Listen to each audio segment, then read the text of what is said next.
Por quase 2 anos, a família de Verônica não sabia o que havia acontecido com ela. Procuraram a menina por toda a República Tcheca, mas a verdade estava muito mais próxima. A terrível solução estava escondida em um lugar comum, para onde todos olharam dezenas de vezes, mas ninguém conseguiu enxergar. Em 14 de setembro de 2020, em um bairro residencial comum da cidade de Brno, a menina Verônica K., de 7 anos, desapareceu sem deixar rastros. A noite estava calma, quase silenciosa. A menina estava a apenas alguns metros de sua mãe, que se distraiu brevemente com as tarefas domésticas.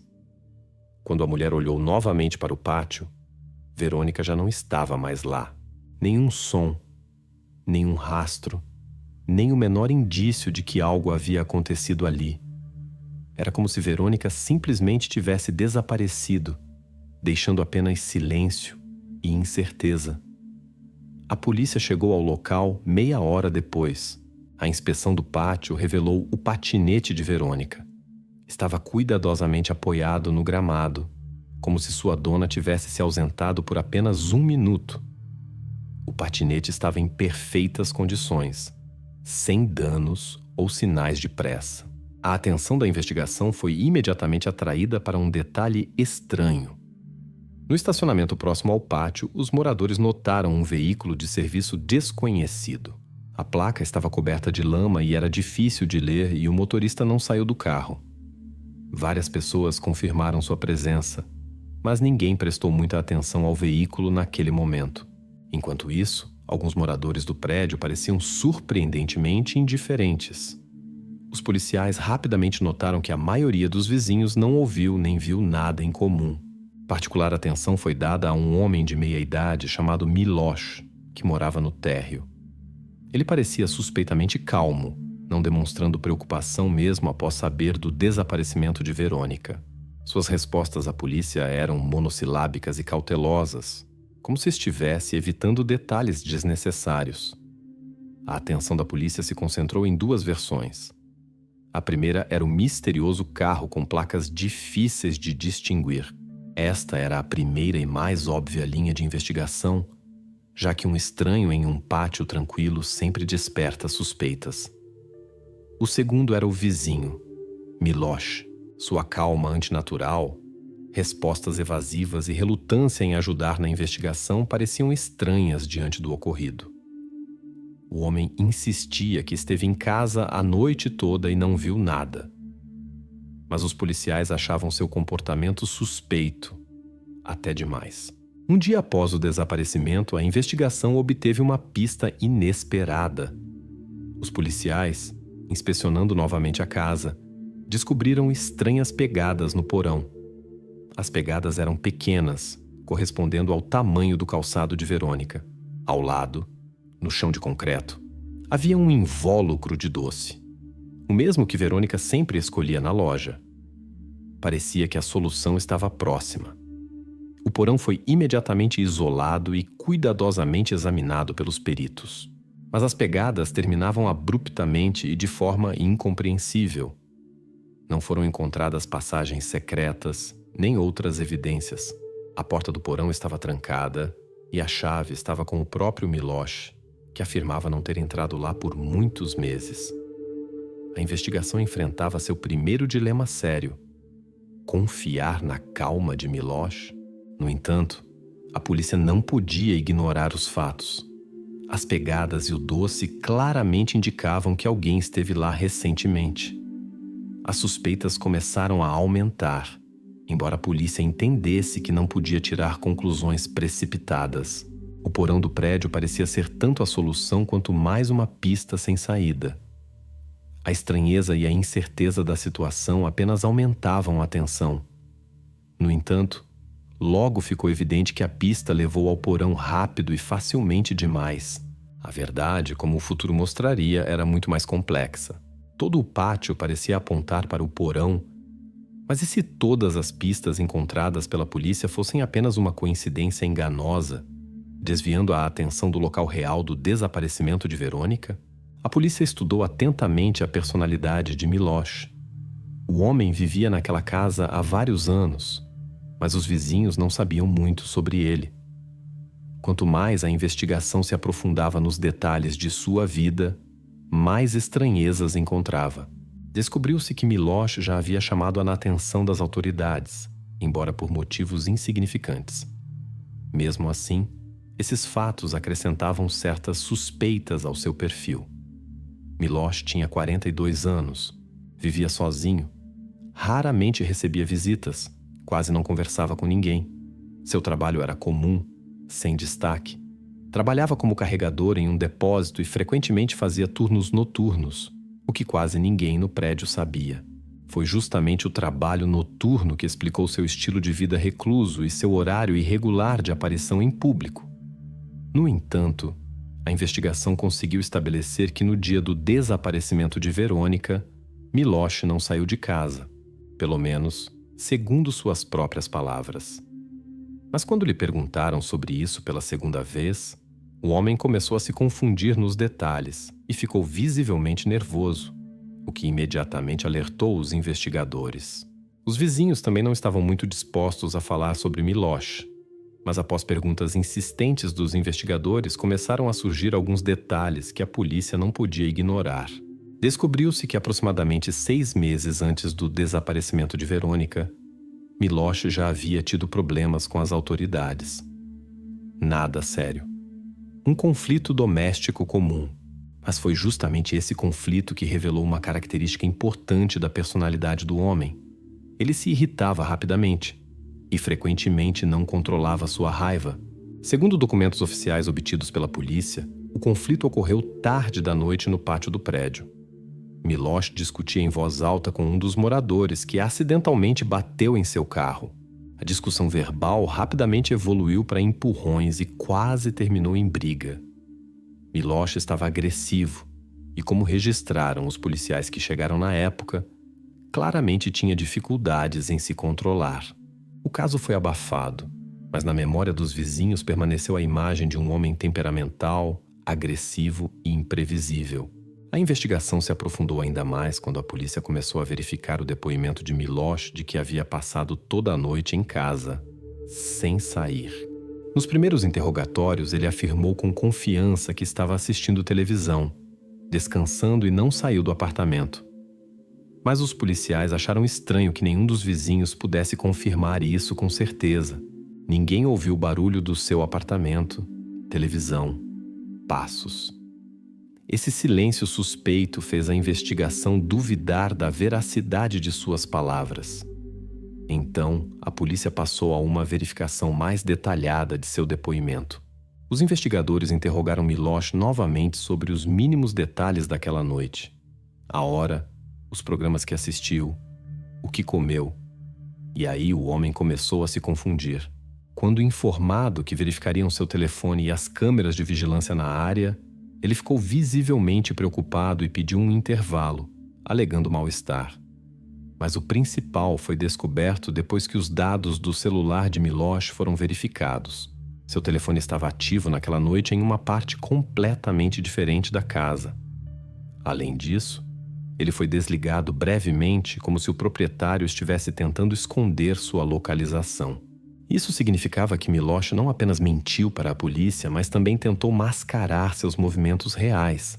Após obter esses dados, a polícia começou a inclinar-se para a versão de que Miloš estava diretamente relacionado ao desaparecimento de Verônica. Seu álibi falso parecia especialmente suspeito.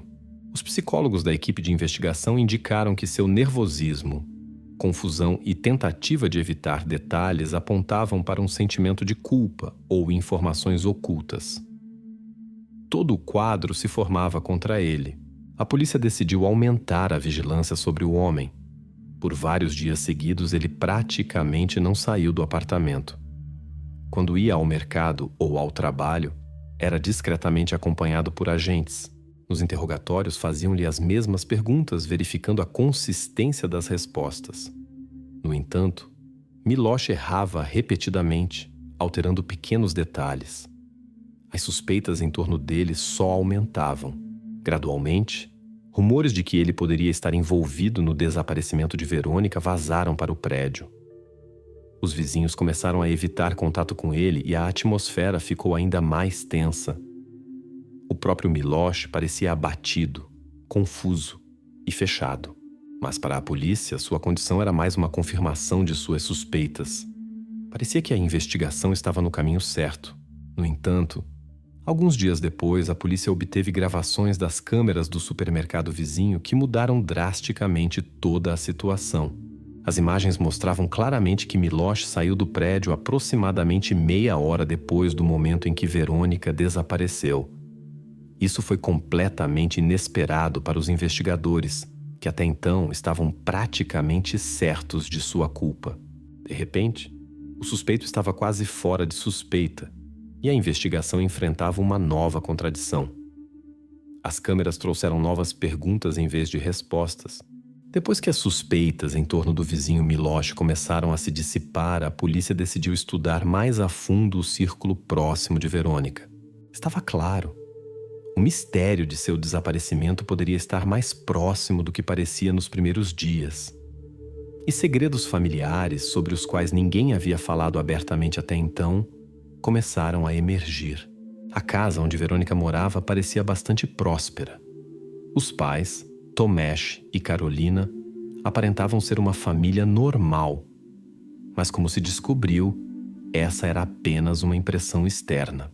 Os vizinhos mencionaram que, alguns meses antes, frequentemente notavam tensão entre Karolina e sua mãe, a avó de Verônica.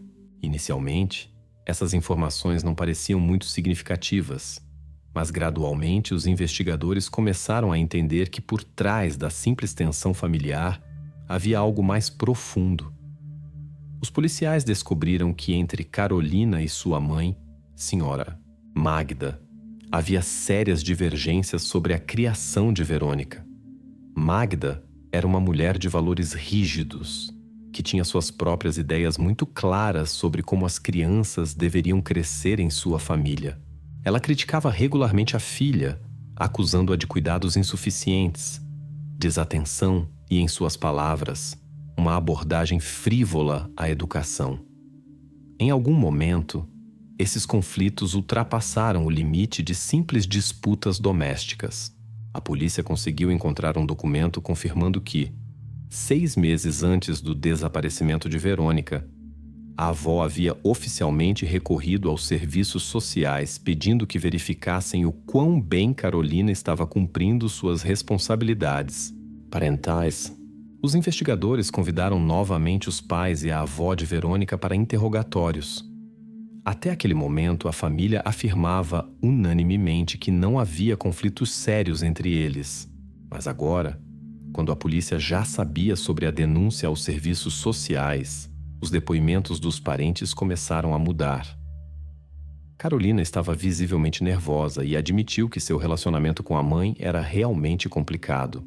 Ela contou que nos últimos meses a senhora Magda havia ameaçado várias vezes que conseguiria a perda de seus direitos parentais.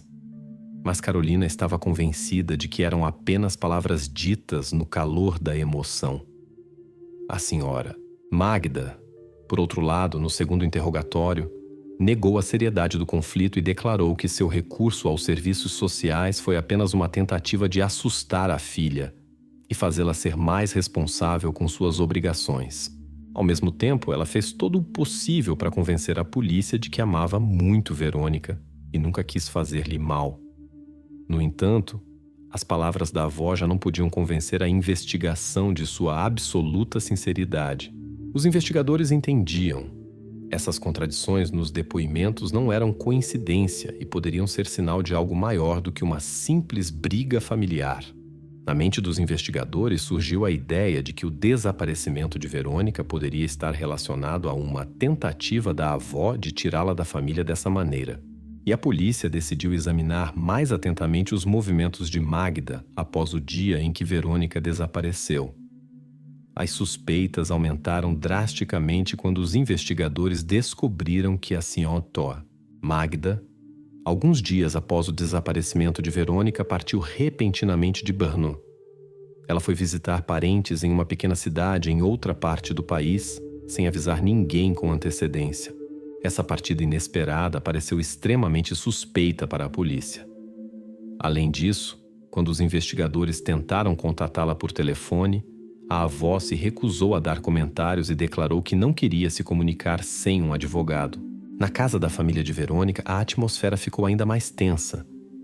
Os vizinhos discutiam a situação com cautela e em voz baixa, mas até eles já começavam a duvidar da inocência de Magda. Rumores sobre seu conflito com a filha se espalharam rapidamente pelo pátio, reforçando as suspeitas de que, neste caso, nem tudo era tão simples. A investigação, nesse momento, tentava entender se a avó poderia de alguma forma ter levado Verônica para fora da cidade sem o conhecimento dos pais. A polícia verificou passagens, câmeras nas estações, interrogou vizinhos e parentes distantes, mas essas tentativas não davam resultados. As suspeitas permaneciam apenas no nível de uma versão, não confirmada por evidências concretas, e os investigadores começaram a considerar que, possivelmente, a saída da avó da cidade não estava relacionada ao desaparecimento de Verônica, mas era apenas uma estranha coincidência. Quando parecia que a versão da avó estava gradualmente chegando a um beco sem saída, apareceu uma testemunha inesperada que mudou completamente a direção da busca. Um jovem que morava no bairro vizinho informou à polícia que ele havia visto Verônica com certeza após o momento de seu desaparecimento oficial. Segundo ele, ela não estava sozinha, mas com um homem desconhecido, e eles estavam se dirigindo a um ponto de transporte público. O depoimento da testemunha soava tão confiante e claro que a polícia decidiu verificar imediatamente sua veracidade. Este homem não podia estar enganado. Ele estava absolutamente certo de que viu Verônica. O depoimento da nova testemunha, que inicialmente parecia a chave para o mistério, imediatamente enfrentou dúvidas. Ele afirmava ter visto Verônica no interior de um veículo de serviço desconhecido. Esta informação era séria e a polícia não podia ignorá-la. No entanto, à medida que a testemunha prestava depoimento, a investigação ficava cada vez mais confusa com suas palavras e detalhes do que tinha visto. O homem, que se apresentou como Martin Novak, contou que na noite de 14 de setembro, por volta das 7 horas, estava voltando para a casa do trabalho e passava pelo quarteirão vizinho. Segundo ele, viu claramente uma pequena figura visualmente semelhante a Verônica entrando em um veículo de serviço marca Skoda, estacionado na estrada. O carro era branco, com o logotipo do serviço municipal local na lateral e com placas muito sujas, exatamente como os vizinhos haviam descrito anteriormente. Esse fato interessou especialmente a polícia, pois coincidia com o depoimento de outras testemunhas que haviam mencionado anteriormente um suspeito Skoda branco perto da casa de Verônica. Novak descreveu os detalhes do carro com clareza, confiança, sem hesitações. No entanto, quando a polícia tentou obter dele uma descrição exata da aparência de quem estava dentro do veículo, começaram os problemas. Novak não conseguia lembrar com certeza o rosto do motorista, mas afirmava que era um homem de constituição média vestindo uma jaqueta de trabalho. O mais importante parecia ser outra coisa. Dentro do carro, ele viu Verônica. Os investigadores convidaram a mãe de Verônica, Carolina, para comparar o depoimento da testemunha com suas lembranças da filha naquela noite. Durante o interrogatório, surgiu imediatamente um problema. Martin Novak afirmou com confiança as roupas que supostamente Verônica vestia. Ele falou sobre uma jaqueta vermelha e calças pretas. Carolina, no entanto, insistia firmemente que sua filha estava vestida de forma completamente diferente, com uma jaqueta clara e jeans azul. Essa discrepância fundamental levantou sérias dúvidas na polícia. Novak ficou confuso quando lhe faziam as mesmas perguntas repetidamente. Ele começou a se confundir nos detalhes, corrigindo-se, afirmando que viu a criança apenas rapidamente e poderia ter se enganado na cor das roupas. Sua confiança gradualmente deu lugar a preocupação e incerteza. Quanto mais a polícia conduzia o interrogatório, mais inconsistências apareciam em suas palavras. Os investigadores decidiram verificar os dados de Novak mais minuciosamente. Foram analisadas gravações de várias câmeras de vigilância na área onde o homem supostamente viu o carro com Verônica. No entanto, O veículo não apareceu em nenhuma câmera. Essa estranheza abalou ainda mais a confiança da investigação na nova testemunha. Tinha-se a impressão de que Martin Nowak ou confundiu algo, ou simplesmente não viu o que relatou à polícia. Logo, a polícia começou a inclinar-se para a versão de que Nowak poderia ter inventado a história para chamar a atenção. Em sua biografia não havia nada suspeito.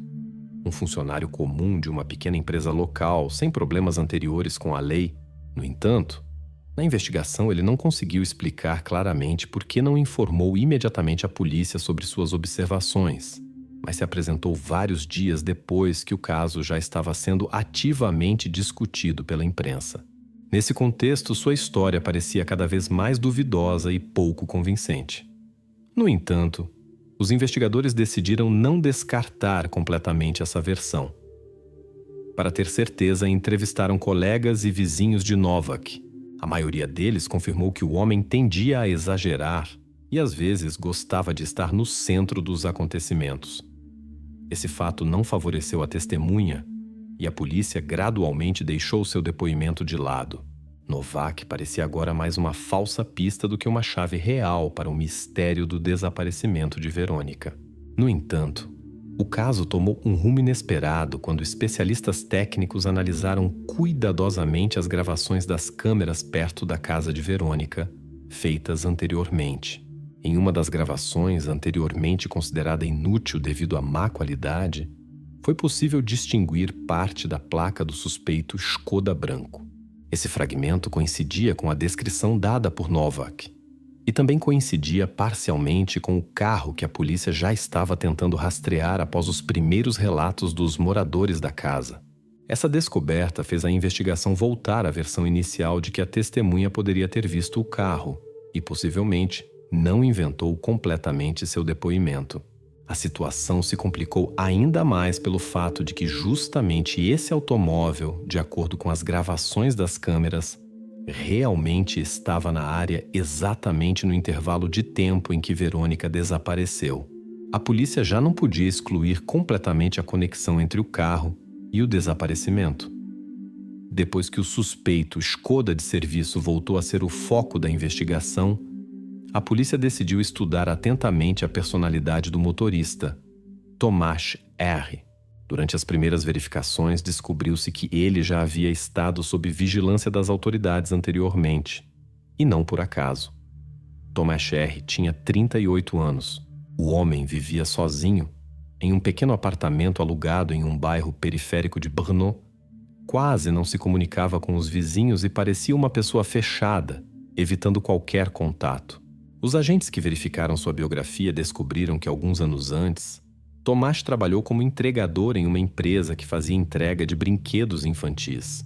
Foi justamente nesse período que a polícia o notou pela primeira vez. Vários pais reclamaram que Tomáš demonstrava curiosidade excessiva por seus filhos, conversando com eles por muito tempo e com insistência. As reclamações indicavam que ele se comportava de maneira estranha, fazia perguntas pessoais às crianças, às vezes até tentava entregar brinquedos sem o consentimento dos adultos. No entanto, tudo se limitou a uma advertência formal. Não chegou a acusações sérias, e após sua demissão da empresa, as reclamações cessaram. No entanto, essa informação já tornava Tomáš mais suspeito aos olhos da polícia. Sua biografia não era criminosa, mas esses episódios mostravam claramente que ele merecia uma observação mais atenta. Os investigadores entendiam. Muitas coincidências com o carro e a personalidade do motorista não podiam ser ignoradas. Os policiais foram ao local de trabalho de Tomáš para conversar com seus atuais colegas e tentar saber mais sobre ele. Aqui, a investigação obteve detalhes importantes. Os funcionários do serviço municipal, onde Tomáš agora trabalhava, o caracterizaram como uma pessoa muito quieta, fechada e pouco comunicativa. Ele praticamente não interagia com os colegas, evitava eventos e almoços coletivos, comportava-se de maneira marcadamente cautelosa. No entanto, quando os policiais começaram a perguntar com mais detalhes, descobriu-se que alguns trabalhadores notavam estranhezas nele. Tomáš podia ficar horas sentado no carro, olhando fixamente à sua frente sem se mover, ou sair inesperadamente antes do fim do turno, sem avisar ninguém. Quanto às perguntas sobre seu trajeto no dia do desaparecimento de Verônica, os colegas respondiam de forma evasiva. Alguém afirmou com convicção tê-lo visto no prédio do serviço no horário em questão. Outros não conseguiam lembrar exatamente onde ele estava. No entanto, após a conversa preliminar com os colegas, a investigação começou a considerar que Tomás tinha uma explicação bastante lógica para suas ações e, provavelmente, não estava diretamente envolvido no caso. A polícia decidiu conversar pessoalmente com Tomás e verificar seu depoimento. Durante a conversa, ele parecia surpreendentemente calmo e controlado. Nada parecido com uma pessoa que esconde um terrível segredo. Ele informou com confiança que no dia do desaparecimento de Verônica estava em um bairro completamente diferente de Banno. Como prova, Tomás apresentou um relatório de reparo de uma máquina de café em um prédio de escritórios, onde ele realmente apareceu a trabalho. Os documentos foram cuidadosamente verificados pela polícia e o álibi parecia mais do que convincente. O tempo de sua presença no escritório foi registrado nos documentos do Serviço de Suporte Técnico. Os funcionários do escritório confirmaram sua presença e a própria máquina, segundo o registro de trabalhos, realmente foi atendida exatamente naquele horário. Neste momento, a investigação novamente começou a inclinar-se para essa ideia de que outra versão havia se revelado falsa. Tomás parecia apenas uma pessoa estranha, nada mais. E embora as reclamações passadas sobre seu comportamento perto de escolas causassem cautela, parecia que agora a polícia não tinha bases reais para ligá-lo ao desaparecimento de Verônica.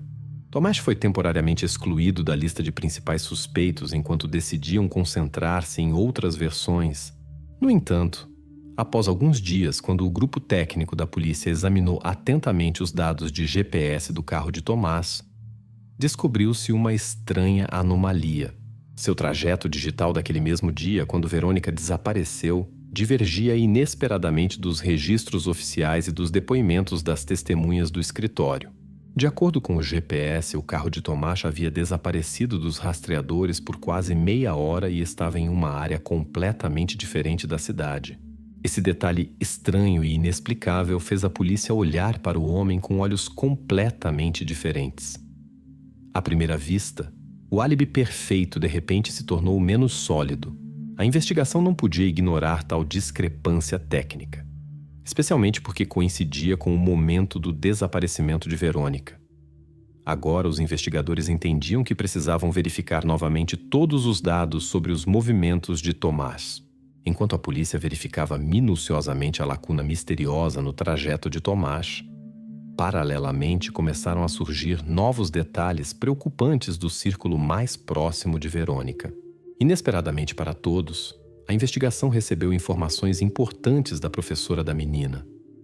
As lembranças da educadora fizeram com que os últimos dias antes do desaparecimento fossem vistos sob uma nova luz. A professora de Verônica, Martina Svobodova, contou que, alguns dias antes de Verônica desaparecer, a menina começou a se comportar de maneira notavelmente diferente.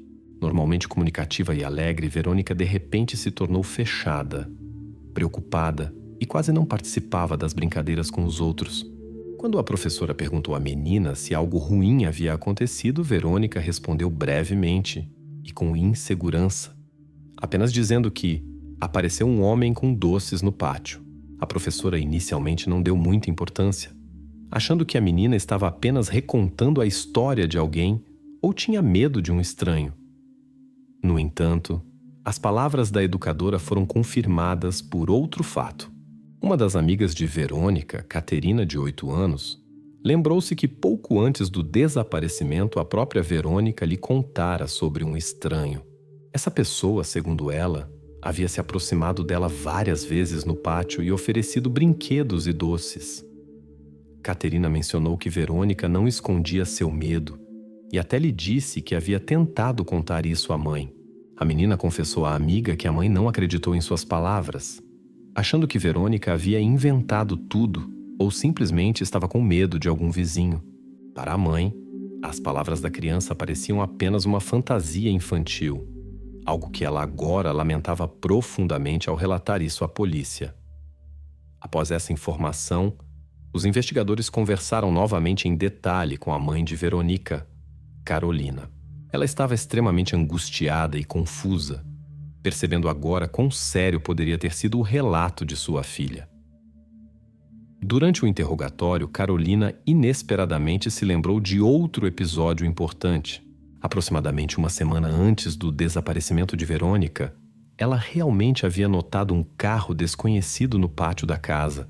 Carolina o descreveu como um carro oficial comum, de cor branca com placas sujas, e por isso não lhe deu nenhuma importância especial. O carro ficou estacionado por pouco tempo e, como lhe pareceu, o motorista estava fazendo algum reparo ou manutenção no pátio. Naquele momento, isso parecia completamente normal e não levantou suspeitas. A investigação imediatamente relacionou essas lembranças com as informações já disponíveis. O quadro começou a ficar mais claro, embora mais preocupante. Agora estava evidente que o carro suspeito aparecera não apenas no dia do desaparecimento de Verônica, mas também antes. Não era apenas um episódio isolado, mas uma possível aparição sistemática de alguém tentando estabelecer contato com Verônica. Nesse meio tempo, a investigação voltou sua atenção para outro morador do bairro que, segundo os vizinhos, já havia sido visto tentando oferecer doces às crianças. Era um zelador chamado Petr, um homem idoso, sociável, que trabalhava naquela área há muito tempo. Vários vizinhos informaram à polícia que Petr frequentemente distribuía doces para as crianças locais, o que fazia com que alguns pais fossem cautelosos com ele. Os investigadores decidiram verificar urgentemente o zelador, especialmente porque ele também poderia corresponder à descrição do homem com doces mencionado por Verônica. A polícia interrogou os moradores, tentando obter um quadro mais completo do comportamento de Petr. Inicialmente, as informações pareciam suspeitas. O zelador, segundo o testemunho dos vizinhos, realmente às vezes oferecia doces às crianças e até pequenos brinquedos, o que causava alguma apreensão entre os pais. No entanto, uma verificação mais aprofundada mostrou que as suspeitas eram infundadas. Descobriu-se que Petr nem estava em Brno no dia do desaparecimento de Verônica. Ele havia viajado para visitar parentes 2 dias antes do ocorrido, o que foi confirmado pelas gravações das câmeras da estação ferroviária e pelos parentes do zelador que o receberam. As provas eram irrefutáveis, e a investigação rapidamente se convenceu de sua inocência. A falsa pista que surgiu em torno de Petr desapareceu tão rapidamente quanto apareceu. Os investigadores se encontraram novamente no ponto de partida. Eles tinham várias testemunhas e muitos pequenos detalhes, mas ainda faltava o elemento decisivo capaz de explicar o que exatamente aconteceu com Verônica naquela noite. Agora, após descartar a versão do zelador, a polícia voltou a concentrar sua atenção no automóvel. Ficou claro que o misterioso carro de serviço, um Skoda branco, visto por várias testemunhas, não era coincidência. Possivelmente, este estava ligado à mesma pessoa que Verônica chamava de Homem com Doces. A polícia decidiu verificar novamente todos os detalhes técnicos e rotas do carro, que anteriormente já havia sido associado ao motorista Tomás R. Os investigadores voltaram a estudar a rota do carro de serviço dirigido por Tomás R. Durante a verificação das gravações das câmeras de vigilância, anteriormente consideradas inúteis, descobriu-se uma nova pista extremamente importante. Em uma das gravações, feita na saída do bairro 20 minutos após o desaparecimento de Verônica, apareceu o mesmo Skoda branco anteriormente visto por testemunhas. A gravação era de má qualidade. A imagem estava desfocada e as placas completamente ilegíveis devido à sujeira e à iluminação fraca. No entanto, os especialistas conseguiram identificar um detalhe único do carro, indicando inequivocamente sua pertença à empresa onde Tomás trabalhava. Na porta lateral do carro, claramente visível, havia um adesivo com o logotipo da empresa de serviços públicos onde ele trabalhava. Isso era um forte argumento de que o carro era realmente oficial e que era esse carro que deixava o bairro depois que Verônica desapareceu. Até o momento, essa era ali a evidência mais forte ligando Tomás ao local do desaparecimento de Verônica. Apesar de anteriormente ele ter fornecido um álibi convincente, a investigação agora tinha um novo motivo para duvidar de seu depoimento. Os policiais imediatamente foram se encontrar com a administração da empresa para obter uma explicação sobre a presença do carro deles no bairro, onde oficialmente Tomás não tinha nenhuma tarefa. O gerente da empresa declarou claramente que, de acordo com os documentos e a programação de trabalho, Tomás não deveria visitar aquele quarteirão no dia do desaparecimento de Verônica. Além disso, segundo ele, o carro não deveria estar naquela área naquele horário. Quando os investigadores convocaram Tomás novamente para interrogatório, ele parecia preocupado, mas ainda explicava calmamente a situação. Ele insistia firmemente que naquele dia houve uma falha na programação, o que o fez aparecer naquele bairro completamente por acaso. Segundo ele, entrou ali por engano e, ao perceber o erro, rapidamente deixou o local sem ter tempo de fazer nada. A polícia pediu que ele explicasse porque anteriormente não havia mencionado essa falha.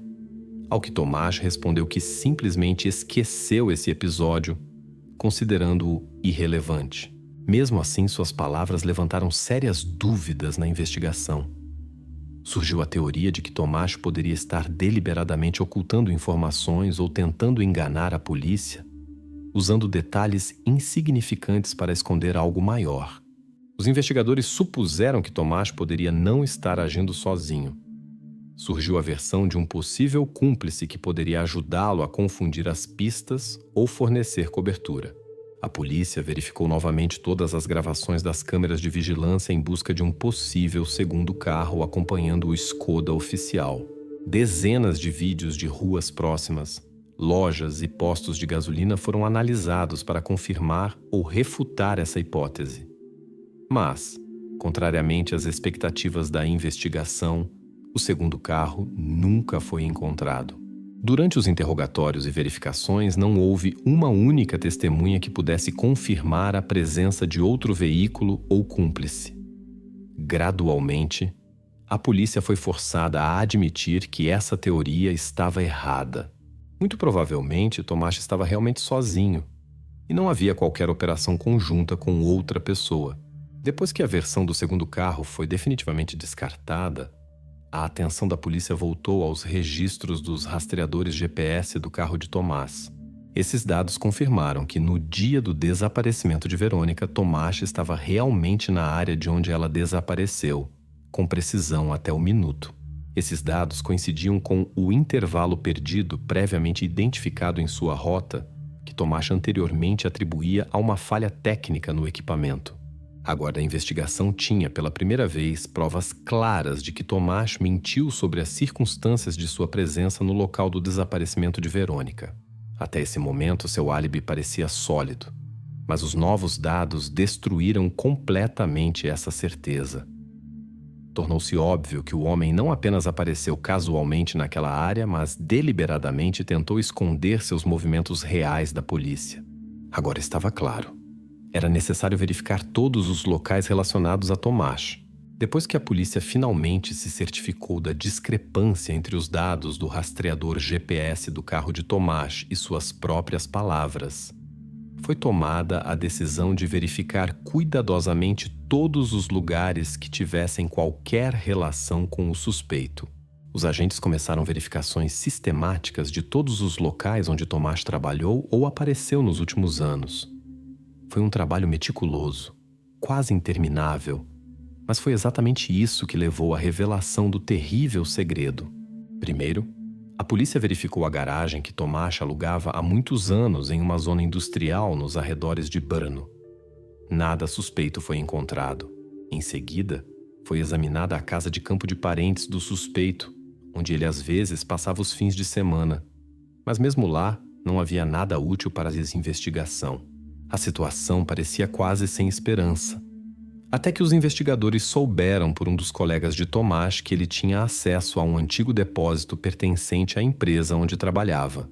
Quando os agentes chegaram ao local, ficou claro que o depósito não era usado há muito tempo e estava formalmente listado como vazio. Dentro, entre equipamentos antigos e caixas com documentos desatualizados, Os policiais descobriram um grande freezer industrial, que há muito estava desconectado da rede elétrica, mas por algum motivo estava fechado com um cadeado. Essa circunstância pareceu suspeita. Os investigadores imediatamente chamaram os peritos criminais, abriram a câmara frigorífica e descobriram dentro o que confirmou os piores temores da polícia.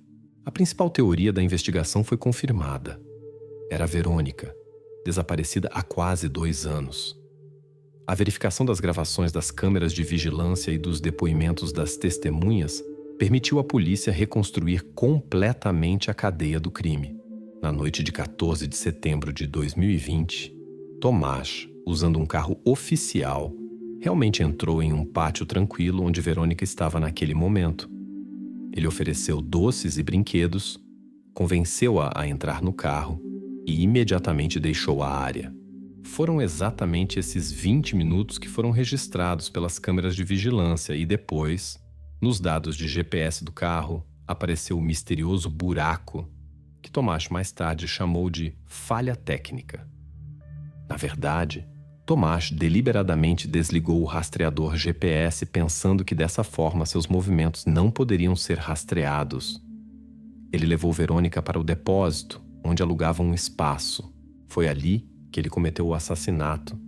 Depois escondeu os vestígios do crime no freezer, esperando que o depósito vazio não atraísse atenção. Seu cálculo por muito tempo pareceu correto. O principal erro de Tomás foi que ele, confiante demais, decidiu cometer novamente um crime semelhante em Slim. A segunda tentativa de ataque, registrada pelo segurança e pelas câmeras de vigilância, tornou-se o erro crucial, após o qual a polícia começou a verificar sistematicamente seu passado e relacionar os dados com o desaparecimento de Verônica. Após a descoberta de todas as provas necessárias no depósito, Tomás foi finalmente detido. Apesar das evidências claras, ele ainda tentou por muito tempo escapar da responsabilidade, constantemente mudando seu depoimento e insistindo que tudo o que aconteceu foi um acidente e um trágico mal-entendido. Inicialmente afirmou que a menina pediu para entrar no carro, depois alegou que ela caiu e acidentalmente sofreu ferimentos dos quais morreu. No entanto, a perícia e todos os materiais da investigação refutaram categoricamente cada uma de suas afirmações. Os especialistas estabeleceram claramente que todas as suas palavras eram mentiras. Os ferimentos não poderiam ter sido obtidos acidentalmente, e as evidências apontavam claramente para suas ações intencionais. Os psicólogos forenses concluíram que Tomás planejou deliberadamente o crime com antecedência, o que foi confirmado pelo desligamento do rastreador GPS, pelo local preparado para esconder as provas e por outras circunstâncias. Com cada novo fato apresentado no tribunal, a esperança de Tomás de escapar da punição tornava-se cada vez mais tênue. Suas tentativas de se apresentar como inocente pareciam cada vez menos convincentes, e os juízes, após estudarem os materiais do caso, foram categóricos em suas avaliações. O tribunal condenou Tomás R. à pena máxima de prisão, 25 anos de privação de liberdade sem direito à revisão do caso. A decisão foi proferida rapidamente, claramente e sem emoções. O crime foi solucionado, o culpado punido. Não restaram mais questões para o tribunal e a investigação.